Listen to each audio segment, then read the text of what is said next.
প্ৰতিবেদনৰ আৰম্ভণিতে চাই লওক এই দৃশ্যসমূহ। এই দৃশ্যসমূহ চাই হয়তো আপুনি অনুভৱ কৰিছে এয়া কোনো দুখীয়া দৰিদ্ৰ পৰিয়ালৰ বাসস্থান, কিন্তু নহয়। এই দৃশ্যসমূহ হৈছে অসম চৰকাৰৰ সমাজ কল্যাণ বিভাগৰ অধীনস্থ অংগনবাড়ী কেন্দ্ৰৰ গৃহ। নৱগঠিত বজালী জিলাৰ অন্তৰ্গত কাৱৈমাৰী 12 নং ব্লক 147 নং অংগনবাড়ী কেন্দ্ৰৰ গৃহ এয়া। অংগনবাড়ী কেন্দ্ৰৰ গৃহৰ ভিতৰৰ পৰাই আকাশ দেখিবলৈ পায় শিশুসকলে। বৰষুণ আহিলে বন্ধ হৈ থাকে এইখন অংগনবাড়ী কেন্দ্ৰ। সমাজ কল্যাণ বিভাগে কোৱা পৰিষ্কাৰ পৰিচ্ছন্নতা আৰু শিশু সুৰক্ষাৰ কোনো ব্যৱস্থা নাই এইখন অংগনবাড়ী কেন্দ্ৰত। অসম চৰকাৰৰ সমাজ কল্যাণ বিভাগৰ বিষয়া কৰ্মচাৰীয়ে এইখন অংগনবাড়ী কেন্দ্ৰৰ উন্নয়নৰ বাবে কোনো গুৰুত্ব আৰোপ কৰা নাই বুলি অভিযোগ উত্থাপিত কৰিছে স্থানীয় ৰাইজৰ লগতে কেন্দ্ৰটোৰ কৰ্মীয়ে। বাঙাটো ল'ৰা ছোৱালী বৰষুণ আহিলে সেইবিলাকক শিকাব নোৱাৰো আৰু বাৰিষা কালতো শিকাব নোৱাৰো। মোৰ বহুত অসুবিধা হৈ গৈছে। চৰকাৰে যাতে আমাৰ স্কুল অংগনবাড়ী কেন্দ্ৰটো ভাল কৰি দিয়ে যেন জনাইছো, মাহে মাহে জনাই আছো। চুপাৰভাইজাৰ আহি ফটো মাৰি লৈ গৈছে, মই ভিডিঅ' কল কৰি পঠাই দিওঁ, কোনো কাণ হাত দিয়া নাই। বছৰ বছৰ ধৰি এনেকৈ জৰাজীৰ্ণ গোহালি সদৃশ পৰিৱেশৰ মাজতে এইখন অংগনবাড়ী কেন্দ্ৰৰ গৃহতে চলি আছে শিশুসকলৰ শিক্ষা প্ৰদান কাৰ্য। স্থানীয় ৰাইজৰ দাবী অতি সোনকালে 147 নং অংগনবাড়ী কেন্দ্ৰৰ গৃহ পুনৰ নিৰ্মাণ কৰি শিশুসকলৰ ভৱিষ্যত সুৰক্ষিত কৰিব লাগে। কেন্দ্ৰটোত নাই শিশুসকলৰ বাবে বিশুদ্ধ খোৱা পানীৰ ব্যৱস্থা। চৰকাৰীভাৱে পানী যোগানৰ ব্যৱস্থা কৰিছিল যদিও নিৰ্মাণ কৰাৰ পিছতে সেয়া বিকল হৈ পৰিছে।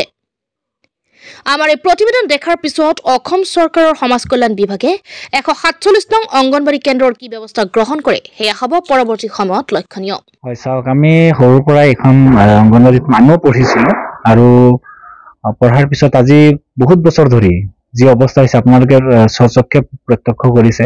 গতিকে এই ক্ষেত্ৰত কৰ্মীগৰাকীয়ে জনোৱা মতে যে বিভিন্ন সময়ত বিভাগীয় কৰ্তৃপক্ষৰ ফালৰ পৰা বা ছুপাৰভাইজাৰ তেওঁলোক আহিছিল, কিন্তু আহিও তেওঁলোকে বিভিন্ন কথা হয়তো কৈছে, তেওঁলোকক আশ্বাস দিছে, কিন্তু সেই আশ্বাস মতে আজিলৈকে কাম হোৱা নাই।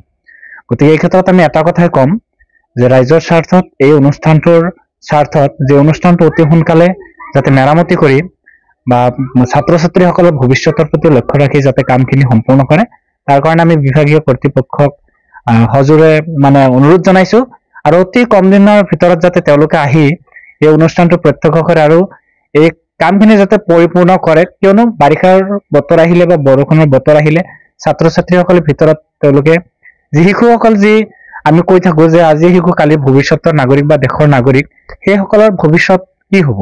গতিকে এই ক্ষেত্ৰত আমি বিভাগীয় কৰ্তৃপক্ষক সজোৰে অনুৰোধ জনাইছো যে তেওঁলোকে আহি এই ছাত্ৰ ছাত্ৰীসকলৰ বা এই শিশুসকলৰ ভৱিষ্যতৰ নিৰাপত্তা ৰক্ষাৰ কাৰণে তেওঁলোকে এই অনুষ্ঠানটো যাতে সুন্দৰ কৰি তোলে আৰু এই শিশুসকলৰ যি ভৱিষ্যত, সেই ভৱিষ্যত যাতে তেওঁলোকে নিৰাপত্তা ৰক্ষা কৰে, তাৰ কাৰণে মই অনুৰোধ জনাইছো। হয় চাওক, আপোনালোকে নিজ চক্ষুৰে দেখা পাইছে যে সেই পৰিৱেশটো এতিয়ালৈকে গঢ়ি উঠা নাই। কিয় উঠা নাই? যি আন্তঃগাঁথনি বা ছাত্ৰ ছাত্ৰীসকল বা শিশুসকল যে ৰুমত সোমাব, ৰুমৰ যি অৱস্থা, সেই অৱস্থা অতিকৈ শোচনীয়। গতিকে এই ক্ষেত্ৰত মই ভাবো যে বিভাগীয় কৰ্তৃপক্ষ বা সমাজ কল্যাণ বিভাগে বিশেষ গুৰুত্ব প্ৰদান কৰিব লাগিছিল। এতিয়া কি কাৰণে লোৱা নাই সেইটো তেওঁলোকে হয়তো জানিব।